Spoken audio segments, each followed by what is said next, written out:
बेटा बना बहू। राधा, जैसा नाम वैसा व्यवहार, मन से सीधी और बातों से भोली। सौतेली माँ ने बहुत बुरा व्यवहार किया, लेकिन पति। माँ, क्यों तुम राधा को हमेशा बोलती रहती हो? मैं साफ साफ कह देता हूँ, अगर इस घर में किसी ने राधा को कुछ भी कहा तो मैं घर छोड़ दूंगा।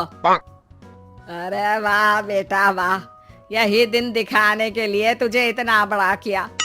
सोचा बहू आएगी तो आराम करूंगी, लेकिन बेटा है कि जोरू का गुलाम। अब क्या कहें। माँ, जो सोचना है सोचो, मुझे फर्क नहीं पड़ता।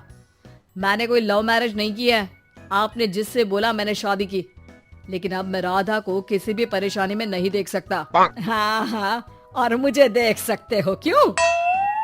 अरे माँ, देखना तो मैं तुझे भी नहीं चाहता, लेकिन खुद सोच, राधा के आने से पहले तुम पूरा खाना बनाती थी, लेकिन अब जब से राधा आई है एक गिलास पानी भी खुद से नहीं लेती। अरे भाई, राधा भी तो मेरी ही उम्र की है।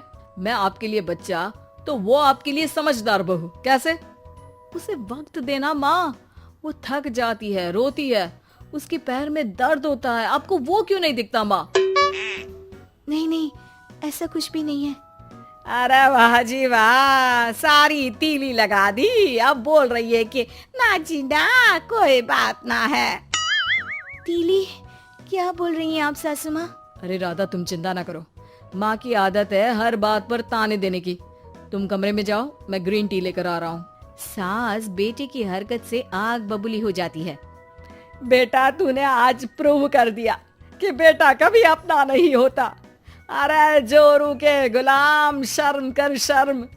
तेरी माँ हूँ, सास नहीं जो खरी खोटी सुना रहा है कल की आई दुल्हन के आगे। अरे बहू बनना आसान ना है। बेटा, जो कि अपनी नई नवेली पत्नी पर जान छिड़कता था, माँ की बातों से गुस्सा हो जाता है। माँ, साफ साफ बात करो। तुम राधा को कभी कुछ नहीं कहोगी, इसके लिए मैं क्या कर सकता हूँ? कुछ नहीं कहूंगी। अरे बेटा, बावला हो गया है क्या? तू जिस दिन पैदा हुआ था ना, उसी दिन सोच लिया था मैंने कि तेरी शादी के बाद बहू पर हुक्म चलाऊंगी, पैर दबवाऊंगी, ताने दूंगी और जुल्म भी ढाऊंगी। बाप रे बाप, माँ, आप कैसे ऐसे सोच सकती हो? राधा छोटी है मुझसे भी, और उसके लिए ऐसे सोच। अरे बेटा, एक बेटी का बाप और माँ उससे बचपन से ही सहनशीलता सिखाते हैं, जिससे कि वो कुछ भी सुनने के लिए तैयार रहे। वो जैसे ईंट होती है ना, शुरू में जितना पकाओगे आगे जाकर उतनी ही मजबूत बनेगी और बुलंद इमारत बनाएगी, समझे? देखो माँ, मैं कोई मजदूर तो हूँ नहीं, इंजीनियर हूँ, वो भी बड़ी कंपनी में। चलो, लॉकडाउन के कारण मैं घर से काम कर रहा हूँ, तो आज से मुझे ही अपनी बहू समझो, लेकिन राधा को कुछ भी कहने की जरूरत नहीं है। हाँ भाई हाँ, ठीक है भाई। तेरे मजनू बनने से मैं थोड़ी ना सास बनने की अपनी ख्वाहिशों का गला घोंट दूं, हैं? मुझे कोई ना कोई तो चाहिए ना हुक्म चलाने के लिए। अब तुम दोनों मिलकर डिसाइड कर लो बस। फिर क्या था, राधा का पति बन जाता है घर की सुबह सुबह। अरे कहाँ मर गया? अरे नाना, मेरा बेटा, क्यों मैं सुबह सुबह ऐसे शब्द निकाल रही हूँ, गुनाह हो जाएगा। अरे कहाँ रह गया ससुर का नाती? जरा चाय तो पिला। ये भी कोई बात होती है? सूरज सर चढ़ गया, लेकिन महाराज जी सो रहे हैं। बेटा पलंग से उठता है। मैं जल्दी से जाकर चाय दे आती हूँ माँ जी को। अरे नहीं नहीं, तुम जाओगी तो 4 बात और सुनाएंगी, मैं जा रहा हूँ।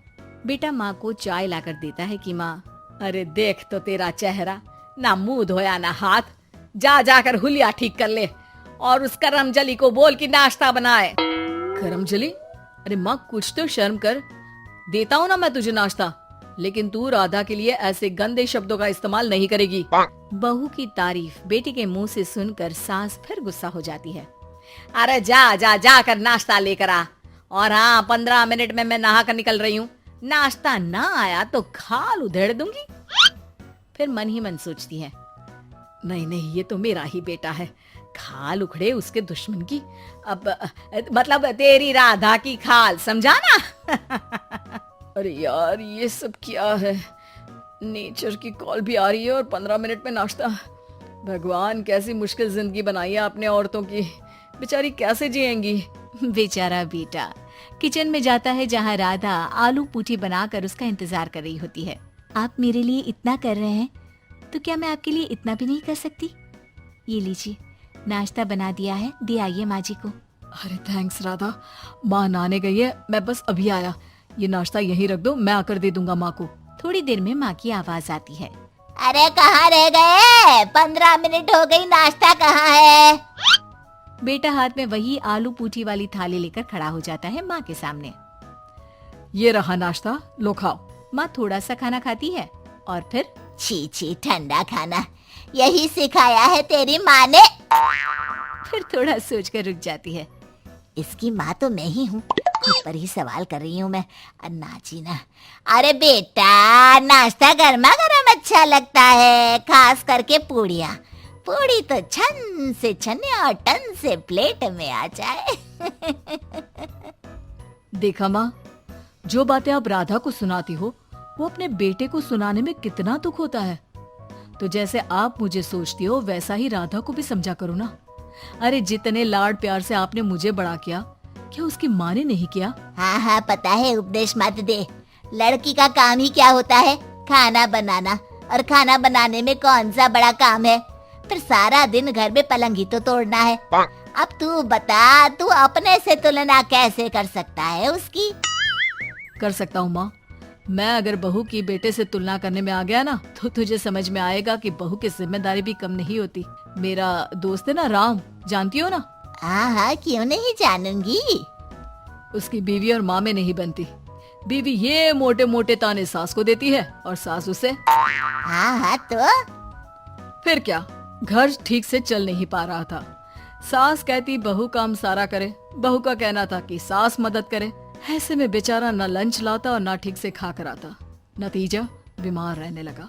ऑफिस की नौकरी गई, खर्चा खाना सब बंद। कर लो अब सास बहू की लड़ाई। बेटा बीमार घर पर बैठा, पैसे की आमदनी नहीं, बहू भी कभी मायके कभी ससुराल। अब तो सुना है सास बहू की ही कमाई खा रही है, वो भी तानों के साथ। घर का भी सारा काम वही करती है। अरे बस कर बेटा, मुझे समझ में आ गया। तू तो बेटा ही रहे, बहू को अब बहू नहीं, मैं बेटी बना कर रखूंगी।